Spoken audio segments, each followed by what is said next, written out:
Good morning बच्चों। हम discuss कर रहे थे ऑप्टिकल आइसोमेरिज्म। ऑप्टिकल आइसोमेरिज्म में हम उसकी डेफिनेशन लिए थे और डेफिनेशन के बाद में लास्ट में अपन डिस्कस कर रहे थे about elements of symmetry. Elements of symmetry में हम फर्स्ट लिए थे प्लेन ऑफ सिमेट्री, बी लिए थे सेंटर ऑफ सिमेट्री, थर्ड लिए थे एक्सिस ऑफ सिमेट्री। तो यहाँ हम सी डिस्कस करने वाले हैं axis of symmetry. Axis of symmetry को अपन कह देते हैं EOS। ठीक है, इसमें आपको बहुत कुछ समझा दिया था। एक एग्जाम्पल यहाँ लिया भी था, फिर से ले लेता हूँ। BF3 boron trifluoride. Boron trifluoride में अगर देखें तो ये एक बोरॉन होता है, ठीक है, और उस पर 3 फ्लोरीन्स इस टाइप से अरेंज रहती हैं। अगर आप ये देखें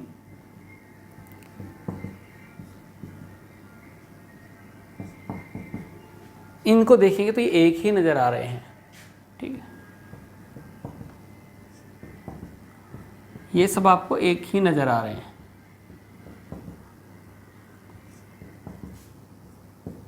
यस, लेकिन आप अगर किसी एक्सिस के थ्रू इसको रोटेट करवाएंगे, जैसे कि आप ये एक्सिस मान के इसको रोटेट करवाएंगे, इसको आप कहेंगे A, ये B और ये C है। जब आप इस एक्सिस के रेस्पेक्ट में इसको 120 से रोटेट करेंगे, 120 से रोटेट करेंगे तो ये इसके जैसी ही स्ट्रक्चर निकल कर आएगी। और आप यहाँ देख रहे हैं कि ये A यहाँ पहुँच गया, ये हो गया B और ये हो गया C। देखिए आप, फिर आप क्या करेंगे, इसको 120 से रोटेट करवाएंगे, 120 से फिर रोटेट करवाएं तो A यहाँ पहुँच गया है, यहाँ आ गया B और यहाँ आ गया C। फिर आप क्या करेंगे, 120 से रोटेट करवाएंगे। ठीक है, तो आपके पास क्या आ गया, आपके पास यहाँ आ गया A, यहाँ आ गया B और यहाँ आ गया C। ये C यहाँ पहुँच गया, ये A यहाँ पहुँच गया और ये B यहाँ आ गया। इस टाइप से इन दोनों को देख रहे हैं तो ये तो दोनों बिल्कुल आइडेंटिकल हैं, पर अगर A है और यहाँ C है तो ये आइडेंटिकल नहीं मान के अपन इनको इक्विवेलेंट मानते हैं, एक जैसे मानते हैं। तो मैं 0 से लेकर, देखो ये 120 और 120 ये कितना हो गया 240 इस इनिशियल से। ठीक है, तो और ये हो गया इनिशियल से 360, तो 360 से रोटेट कर रहा हूँ, ये मिल रही है। तो आप 0 से 360 तक गए हैं तो आपको देखिए 3 इक्विवेलेंट स्ट्रक्चर मिल रही है और ये आइडेंटिकल मिल रही है। तो जितनी इक्विवेलेंट स्ट्रक्चर मिल रही हैं वो उसकी एक्सिस ऑफ सिमेट्री होती है। तो यहाँ पर BF3 में जो एक्सिस ऑफ सिमेट्री आ रही है वो कौन सी आ रही है, C3। n का वैल्यू कितना आ रहा है, 3 आ रहा है, ऐसा आपको समझा दिया था। फिर भी आपको ये बताया था कि n का वैल्यू नहीं पता है तो आप क्या करेंगे, 360 को डिवाइड करेंगे। n की वैल्यू के लिए क्या करेंगे, 360 डिवाइड बाय 120, क्योंकि फर्स्ट वाली जो इक्विवेलेंट स्ट्रक्चर मिल रही है वो 120 से रोटेट करने पर मिल रही है। तो n का वैल्यू कितना आ गया, 3। तो ये जो है एक्सिस ऑफ सिमेट्री क्या बन गई, C3, ऐसे बन गई। अब समझने वाली बात ये होती है, क्या BF3 में C3 एक्सिस ऑफ सिमेट्री होती है, नहीं, इसमें C2 भी होती है। वो कैसे होती है, देखिए मेरे पास बोरॉन है और ये है। अब मैं एक्सिस ऑफ सिमेट्री ये नहीं बनाऊंगा, ये वाली नहीं बनाकर मैं ये बना दिया यहाँ से, और इसको मैं यूँ रोटेट कर रहा हूँ इसके रेस्पेक्ट में 180 से, और 180 से रोटेट करने पर ही इसकी एक इक्विवेलेंट स्ट्रक्चर निकल कर आएगी। तो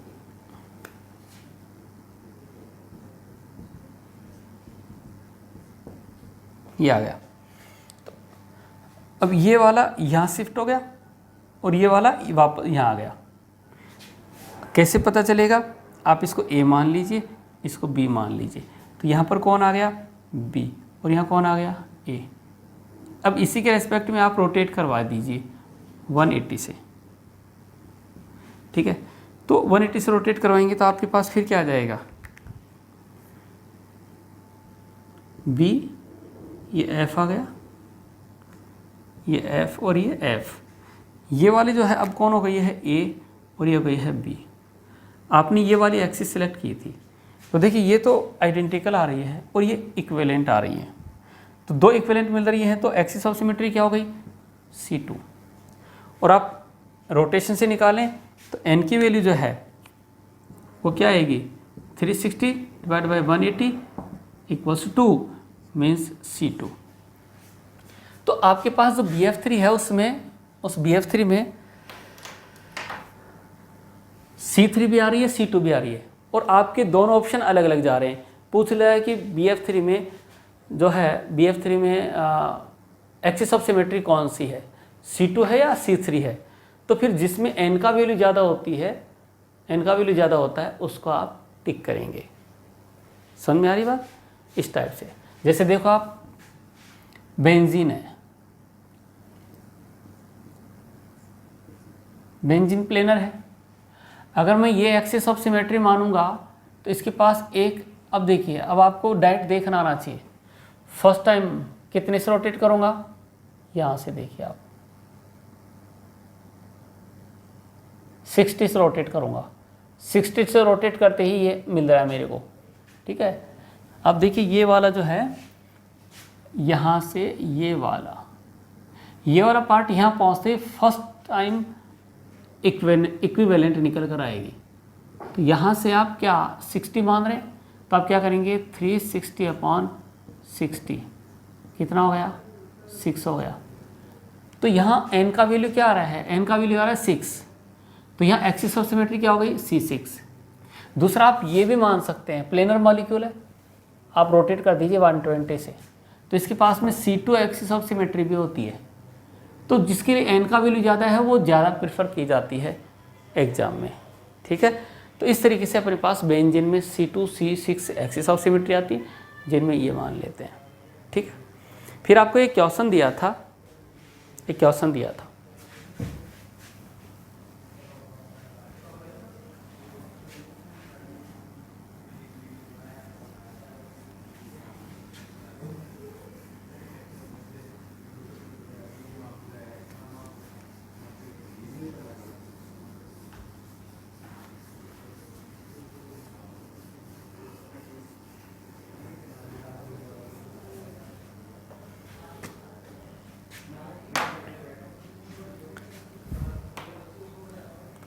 हाँ आपके पास मीथेन है, मीथेन में आपको क्या देखना है, मीथेन में देखना है एक्सिस ऑफ सिमेट्री।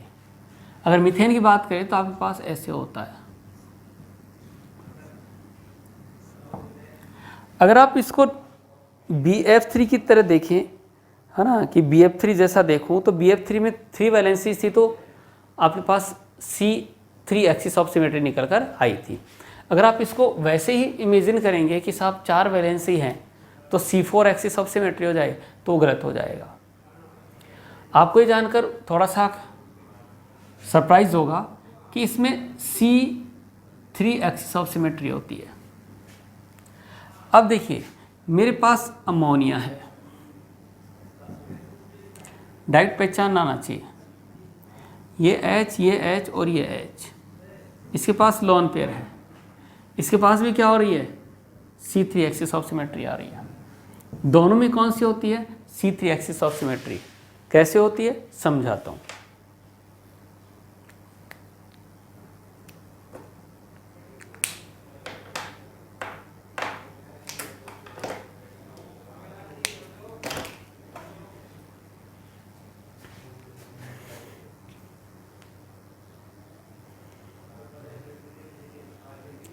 देखो बच्चों ऐसा है, ठीक है,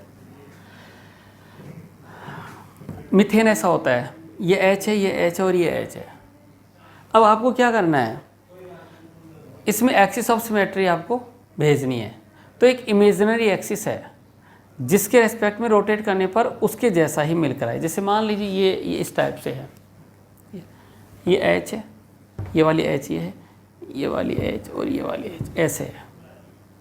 अब देखो आप, मैं यहाँ से एक्सिस ऑफ सिमेट्री यहाँ से जा रही है, यहाँ से चली गई, ये एक्सिस ऑफ सिमेट्री है। ये वाली जो है ये क्या है एक्सिस ऑफ सिमेट्री है तो देखिए यहाँ से और यहाँ लेकर आऊँ,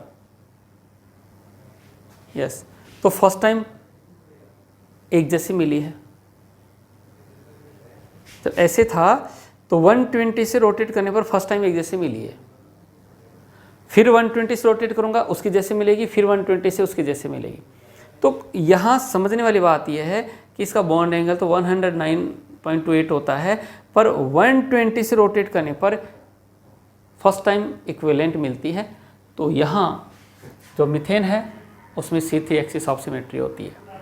ऐसे आप अमोनिया में देखिए, अमोनिया में यहाँ लोन पेयर है, अमोनिया में यहाँ लोन पेयर है, लोन पेयर है तो यहाँ से एक्सिस जाएगी और वही C3 एक्सिस ऑफ सिमेट्री निकल कर आ जाएगी। तो इस टाइप से अपने पास ये एक्सिस ऑफ सिमेट्री होती है। एक्सिस ऑफ सिमेट्री से अपन ऑप्टिकली एक्टिव इनएक्टिव का कोई क्राइटेरिया लेकर नहीं चलेंगे। ऑप्टिकली एक्टिव इनएक्टिव का जो क्राइटेरिया अपने पास चलेगा वो POS COS से चलेगा, जो बहुत ही इंपॉर्टेंट कॉन्सेप्ट है, ठीक है। इसके बाद देखिए आप सिमेट्रिक एलिमेंट AOS वाला, इसमें डायरेक्ट पूछता है कि इस मॉलिक्यूल में कौन सी एक्सिस ऑफ सिमेट्री है, तो आपको पहचान आना चाहिए। अब आगे हम चलते हैं प्रोजेक्शन फॉर्मूला, ठीक है, यस, जिसकी अपने को ज़रूरत पड़ेगी।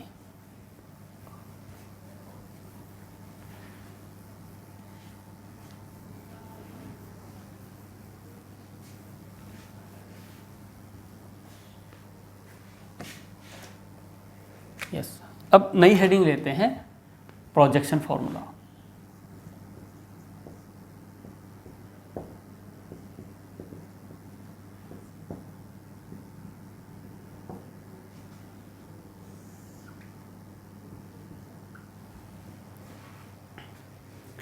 देखिए बच्चों, होता क्या है, अपने पास जो मॉलिक्यूल होते हैं वो 3D होते हैं, ठीक है।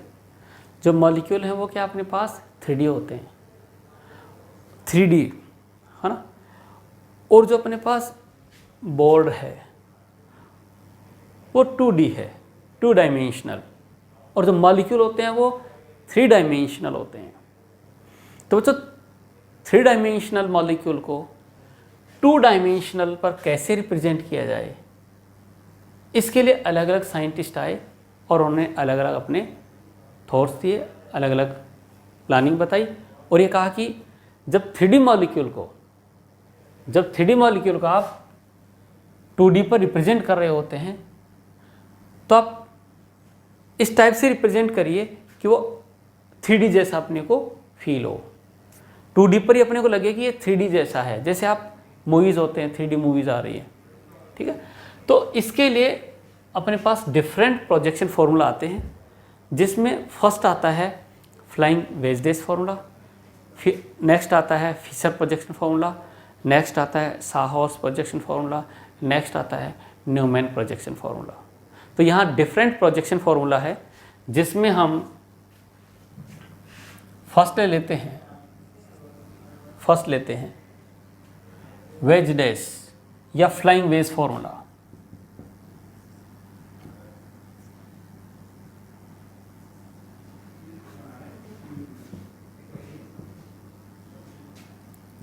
फ्लाइंग वेज फार्मूला, और इसको बोला जाता है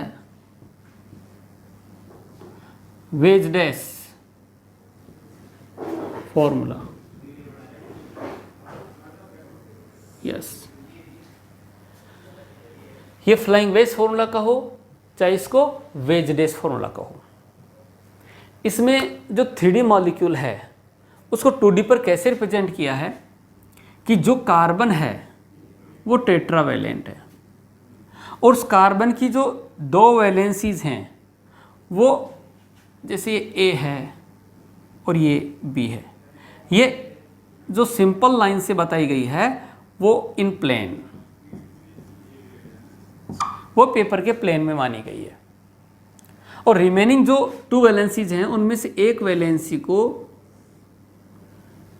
वेज लाइन से बताया जाता है और दूसरे वाले को डैश लाइन से बताया जाता है, ठीक है। ये मान लीजिए ए बी और ये सी और ये डी, ऐसे ग्रुप है। तो यहाँ देखिए ये बोर्ड 2D है, इस पर ये मॉलिक्यूल बना हुआ है, लेकिन इसको विजुअलाइज कैसे किया जाएगा कि ए बी जो वैलेंसीज हैं वो तो बोर्ड के प्लेन में है, और जो ये डैश लाइन है,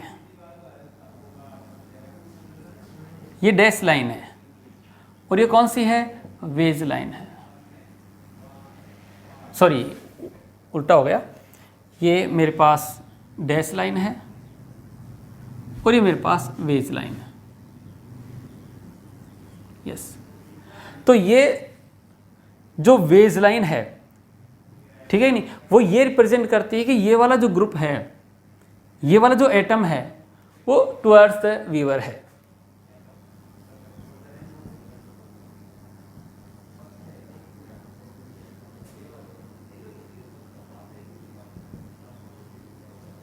टुवर्ड्स द वीवर है, और ये जो है ये अवे फ्रॉम वीवर है।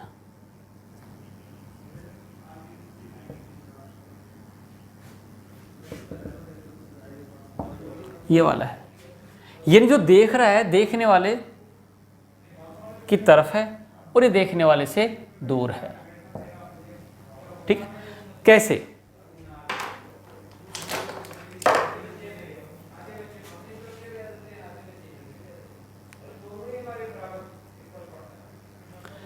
ये मेरे पास कार्बन है,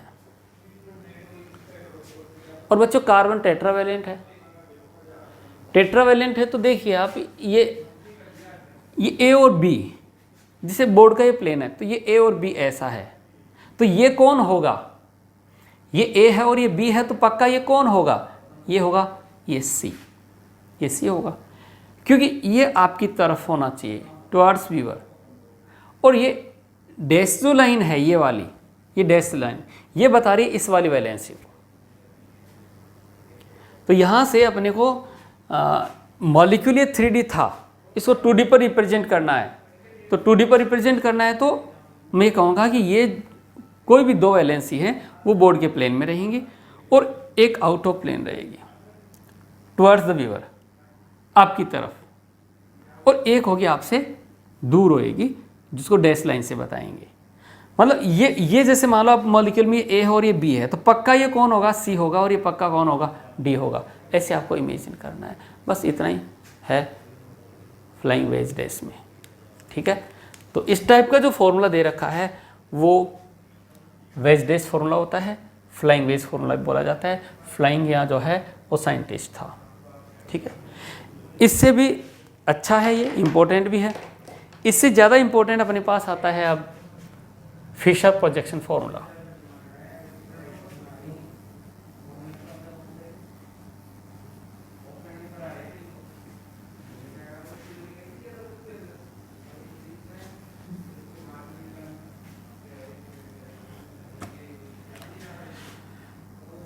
Second is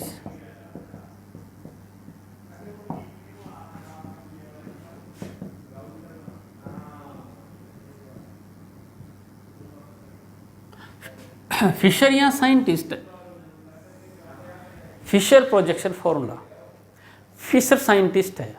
ठीक है, उसने भी ये कहा कि भाई मॉलिक्यूल जो है वो 3D है, और आप ये चाहते हो कि उसको 2D पर रिप्रेजेंट किया जाए। ठीक है, तो कैसे रिप्रेजेंट करोगे? तो उन्होंने कुछ रूल्स दिए। देखिए, हम इसको एग्जाम्पल के थ्रू समझते हैं।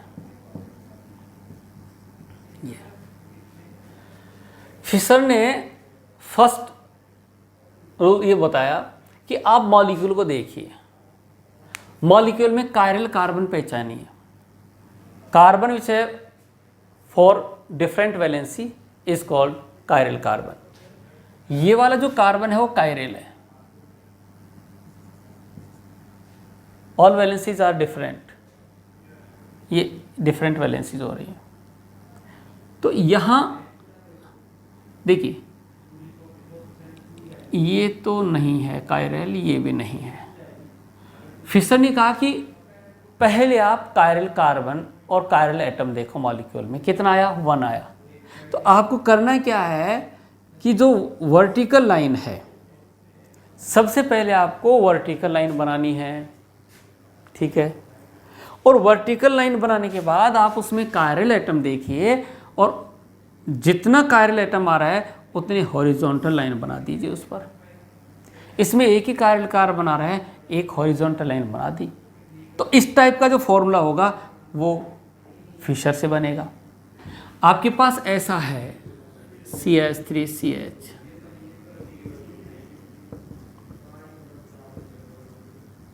यस। अब इसमें देखिए ये कायरल कार्बन आ रहा है। कायरल कार्बन क्या है?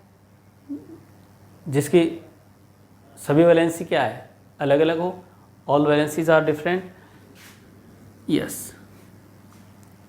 2 कायरल कार्बन्स आ रहे हैं।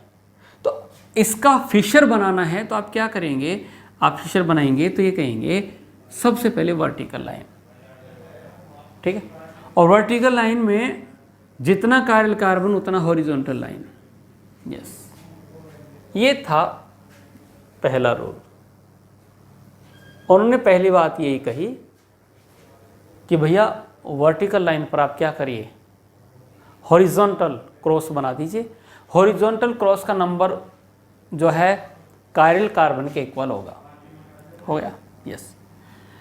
सेकंड उसने कहा arrange the main chain at vertical line. जो मेन चेन है वो ये है 1 2 3,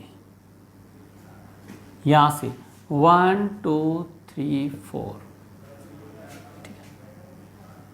उन्होंने कहा कि मेन चेन को आप वर्टिकल लाइन पर लीजिए। जब करेक्ट फिशर प्रोजेक्शन फॉर्मूला ले रहे हैं तो वर्टिकल लाइन पर लेंगे, तो COH यहाँ आ गया, सेकंड कार्बन ये आ गया, थर्ड कार्बन ये आ गया, ठीक है।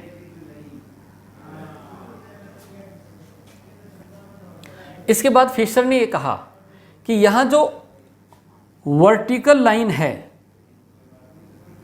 वो ये रिप्रेजेंट कर रही है कि ये वाले जो ग्रुप हैं वो ऑब्जर्वर से दूर हैं, अवे फ्रॉम व्यूअर। और हॉरिजॉन्टल वाले जो ग्रुप हैं, जैसे इस कार्बन पर मेन चेन ये आ गई, COH कार्बन और CH3, तो ये वाला H यहाँ और ये वाला OH यहाँ हो सकता है। आप इसको ऐसे भी रिप्रेजेंट कर सकते हैं, COH CH3 OH H, दोनों जो है वो सेम नहीं है, दोनों डिफरेंट हैं। यहां से देखिए आप, ये 1 2 3 1 2 3, ये वाला जो कार्बन आ रहा है वो कायरल कार्बन आ रहा है, और कायरल कार्बन पर जो ओरिएंटेशन है वो क्या हो रहा है? डिफरेंट हो रहा है। तो फिशर ने जो बात कही वो ये थी कि जो मेन चेन है उसको वर्टिकल लाइन पर लीजिए, और रिमेनिंग ग्रुप जो है वो आप हॉरिजॉन्टल लाइन पर लीजिए। ऐसा करने से आपके पास में फिशर प्रोजेक्शन फॉर्मूला बनता है। इस फिशर प्रोजेक्शन फॉर्मूला को, जो कि 2D पर बना हुआ है, इसको 3D में विजुअलाइज कैसे करेंगे? यानी इसी में अपने को 3D देखना पड़ेगा कि ये 3D कैसा है। तो इसके लिए फिशर ने बोला कि जो वर्टिकल लाइन है वो वर्टिकल लाइन हमसे, ठीक है कि नहीं, हमसे दूर है, और जो हॉरिजॉन्टल लाइन है वो टुवर्ड्स द व्यूअर, वो हमारी तरफ है। ऐसा इसमें देखना होता है।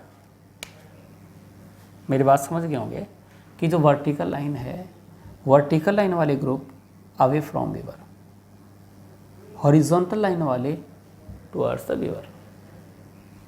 यानी ऐसा कह सकते हैं कि यह कार्बन है, तो ये जो ये वाले ग्रुप है उसको मैं इमेजिन कैसा करूंगा?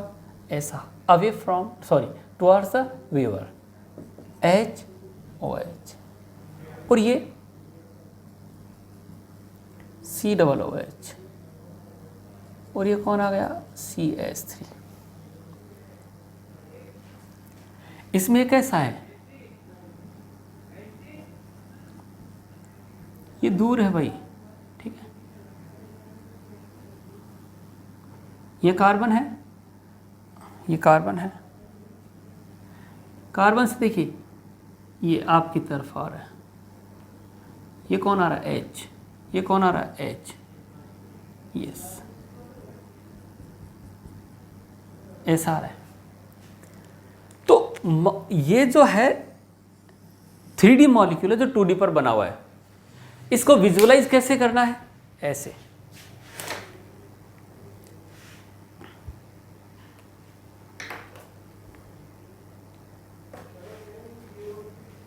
देखो आप, ये वाला देखो आप, मतलब फिशर ये कहता है कि जो हॉरिजॉन्टल लाइन है, और जो हॉरिजॉन्टल लाइन है वो टुवर्ड्स द व्यूअर होना चाहिए। पेपर के प्लेन में कार्बन आ रहा है, ये जो वैलेंसी है वो अवे फ्रॉम व्यूअर है, वो आपसे दूर है। यहाँ पर कौन है, OH, ये OH है। अब अगर मैं इसको ऐसे मानूंगा, ये कौन है, OH, ये कौन है, H, ये कौन है, COOH, और यह कौन है, CH3। ये ऐसा मॉलिक्यूल है, OH, देखो H, ये। तो इसमें आपको सब कुछ ऐसे लग रहा है कि जैसे प्लेन में है, लेकिन प्लेन में विजुलाइज नहीं करना है। फिशर कहता है कि हॉरिजॉन्टल लाइन वाले जो ग्रुप हैं, हॉरिजॉन्टल लाइन है वो ये रिप्रेजेंट कर रही है कि ये वाले ग्रुप टुवर्ड्स द व्यूअर है, वर्टिकल वाले, फिर सुनिए, वर्टिकल वाले अवे फ्रॉम व्यूअर, ये हमारे से दूर है ये वाले ग्रुप, और ये वाले हमारी तरफ हैं। तो इसको अपन ऐसे समझने के हिसाब से लिख देते हैं। अब ये दोनों जो हैं, ये दोनों सेम नहीं हैं, ये दोनों डिफरेंट हैं, वो हम बाद में देखेंगे। अभी तो ध्यान रखो कि इसको मैं कैसे विजुअलाइज करूँगा। इसको ऐसे विजुअलाइज करूँगा कि ये OH बाहर की तरफ निकला हुआ है, आउट ऑफ प्लेन निकला हुआ है ऐसे, ये OH और ये H आउट ऑफ प्लेन निकले हुए हैं, COOH और CH3 आपसे दूर निकल रहे हैं। ऐसा इसमें है, यहाँ H ऐसे निकल रहा है, OH ऐसे निकल रहा है, COOH आपसे दूर जा रहा है उधर। तो फिशर ने ये कहा कि भाई किसी भी कंपाउंड का आपको करेक्ट फिशर बनाना है, करेक्ट फिशर बनाना है तो आप में कायरल कार्बन देखो, ठीक है। आपको जितने कायरल कार्बन दिखते हैं वर्टिकल लाइन पर, उतने ही हॉरिजॉन्टल क्रॉस बना दो, वर्टिकल लाइन पर उतने ही हॉरिजॉन्टल क्रॉस बना दो। एक कायरल कार्बन है, वर्टिकल पर एक हॉरिजॉन्टल क्रॉस बना दिया। दो कायरल कार्बन है, यस बनाते हैं, दो कायरल कार्बन है, ठीक है। ये first carbon at the top, जो फर्स्ट कार्बन है वो करेक्ट फिशर में टॉप पर आएगा, ये फर्स्ट हो गया, ये सेकंड हो गया, ये थर्ड है, और ये फोर्थ है, ये CH3 आ गया। यहाँ पर देखिए, अब जो रिमेनिंग वैलेंसीज हैं, जैसे हाइड्रोजन है, OH है, हाइड्रोजन है, OH है, तो ये H है और ये OH है, यह मान लीजिए H और OH है, ठीक है। तो आप इसको विजुअलाइज कैसे करेंगे? आप विजुअलाइज करेंगे कि ये वाले ग्रुप जो हैं, जो हॉरिजॉन्टल लाइन पर हैं, वो यूं हैं, यूं, ठीक है, यूं आउट ऑफ प्लेन बाहर की तरफ निकले हुए हैं, ये बाहर की तरफ निकले हुए हैं ये वाले ग्रुप। और ये वाले क्या हैं? अवे फ्रॉम व्यूअर, ये आपसे दूर हैं। अब अगर मैं ऐसा बना दूं कि सर ये तो COOH है, यहां पर कौन आ गया? CH3, यहां OH नहीं लिख दिया H, यहां OH, यहां OH और ये H। अब आप ये कहो कि सर ये दोनों कंपाउंड एक ही हैं, both compounds are different, same molecule नहीं है। कैसे नहीं है? देखो, ये अवे फ्रॉम वीवर है, ये तो दूर ही है और ये भी दूर है, ये दूर है और ये भी दूर है, इनका तो एक जैसा ओरिएंटेशन हो गया। अब इसमें देखेंगे तो आप देखेंगे कि इस मॉलिक्यूल में यो कौन आ रहा है OH, जबकि इसमें यो कौन आ रहा है H। फर्स्ट वाले कार्बन पर कौन आ रहा है OH यूं है, इस पर कौन है H, जबकि इसमें यहाँ पर कौन आ रहा है H और इधर कौन आ रहा है OH। तो बात को समझो आप, दोनों जो हैं वो डिफरेंट निकल कर आ रहे हैं। आपको करेक्ट फिशर बनाना हो, आपको क्या बनाना हो? Correct Fischer. तो क्या ध्यान रखना है? करेक्ट फिशर में ध्यान रखना है छोटी छोटी 3-4 बातें हैं। मॉलिक्यूल में जितने कायरल कार्बन वर्टिकल लाइन पर उतने हॉरिजॉन्टल क्रॉस, ठीक बात है। Main chain at vertical line, जो वर्टिकल लाइन है उस पर मेन चेन आती है और उसमें जो फर्स्ट कार्बन है वो टॉप पर आता है। आ गया? इसमें ज़्यादा इम्पोर्टेंट ये है कि जो वर्टिकल लाइन पर ग्रुप होता है वो अवे फ्रॉम वीवर होता है, वो देखने वाले से दूर होते हैं, ये देखने वाले से दूर होते हैं। और हॉरिजॉन्टल लाइन पर जो ग्रुप होते हैं वो टुवर्ड्स द वीवर होते हैं। यानी ये मैं ये कहूँ कि जो ग्रुप मेरी तरफ आ रहे हैं, ठीक है कि नहीं, वो हॉरिजॉन्टल लाइन पर लिए जाएंगे। ठीक है, मान लीजिए मेरे पास ये है,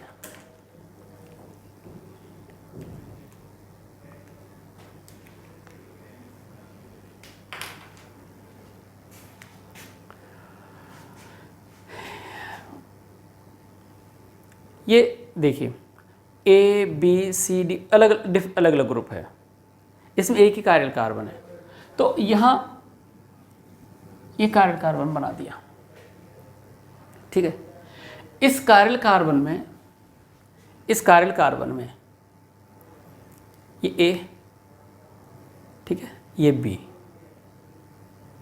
ये A, ये B और ये C और ये D है। A B C D, A B C D। अब आप इसका फिशर बनाना चाहते हैं तो आप क्या करेंगे? A B C D, फिर याद रखना A B C D, आप ऐसे लेकर आ गए यूं। तो अब आप देखो, जो आपकी तरफ आ रहे हैं ये कौन था? A। तो आपकी तरफ आ रहा है वो हॉरिजॉन्टल लाइन पर होगा A। आपकी तरफ कौन आ रहा है? D, यहाँ से A B C। आपकी तरफ कौन आ रहा है? C, यहाँ C आएगा। ये कौन था? B, यहाँ B आएगा और यहाँ कौन आएगा? D। तो इस टाइप से अपने पास ये रियल में मॉलिक्यूल ऐसा है जिसको अपन ने 2D पर ऐसे बना दिया। अब इसको मैं विजुअलाइज कैसे करूंगा? मैं विजुअलाइज करूंगा कि ये वाले जो ग्रुप हैं वो टुवर्ड्स द वीवर हैं, वो मेरी तरफ आ रहे हैं, और ये वाले जो ग्रुप हैं वो मेरे से दूर जा रहे हैं। ठीक है, इस टाइप से मुझे विजुअलाइज करना पड़ेगा। फिशर प्रोजेक्शन को विजुअलाइज करना सीख लीजिए आप। इनको मैं ऐसे इमेजिन करूंगा कि ये इस टाइप से आ रहे हैं, ये वाले ग्रुप यूं है भैया, रियल में ये ऐसा है, ये B है, A है और ये C है। भले प्लेन में दिख रहा है लेकिन ये यूं है, और इसको मैं ऐसे विजुअलाइज करूंगा कि ये D यूं है और ये B है। वर्टिकल वाले आपसे दूर हैं, ऐसे विजुअलाइज करना है, ऐसा आपको मानना है इसमें। ठीक है, यस। आगे चलते हैं। ये फिशर था। फिशर में अपने पास बहुत अच्छी अच्छी बातें निकल कर आ रही हैं, उसको अपन देखते हैं कि वो अच्छी बातें क्या हैं।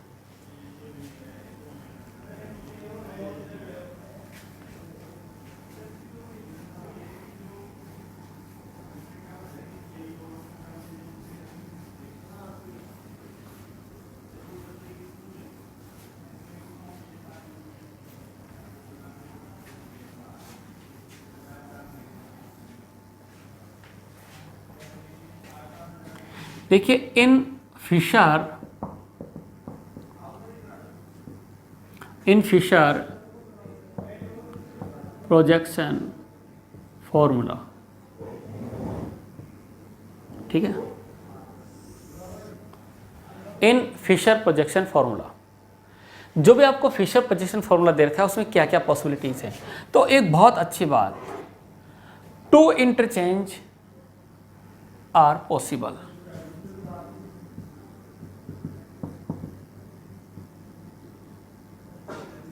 To interchange are possible, yes. जो मेरे पास फिशर प्रोजेक्शन फॉर्मूला है उसमें दो इंटरचेंज आप इजीली कर सकते हो, और अगर आपने ऐसा किया है तो मॉलिक्यूल सेम माना जाता है। जैसे देखिए आप, मैं एग्जाम्पल लेता हूं, ये COOH,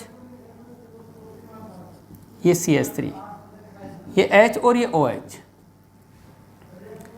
अब टू इंटरचेंज कैसे बताता हूं। टू इंटरचेंज कैसा, इसको आप कैसे विजुअलाइज करेंगे, इस वाले को।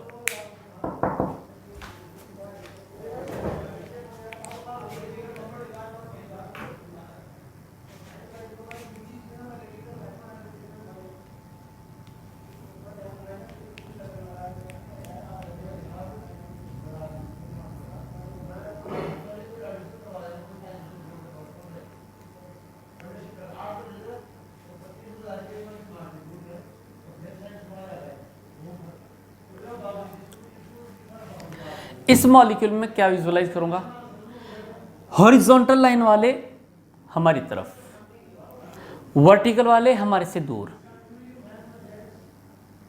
ऐसा।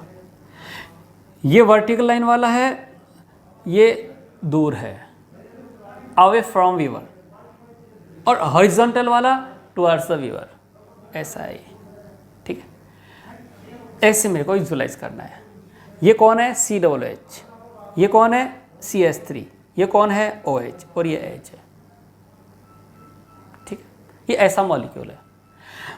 अब इस फिशर में दो इंटरचेंज कर दूं, ठीक है, टू इंटरचेंज।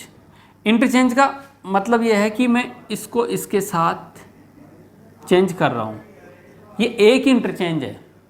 मैं इसको इसके साथ और इसको इसके साथ चेंज कर रहा हूं। ऐसा करने से आपके पास देखिए क्या हुआ, OH यहाँ आ गया,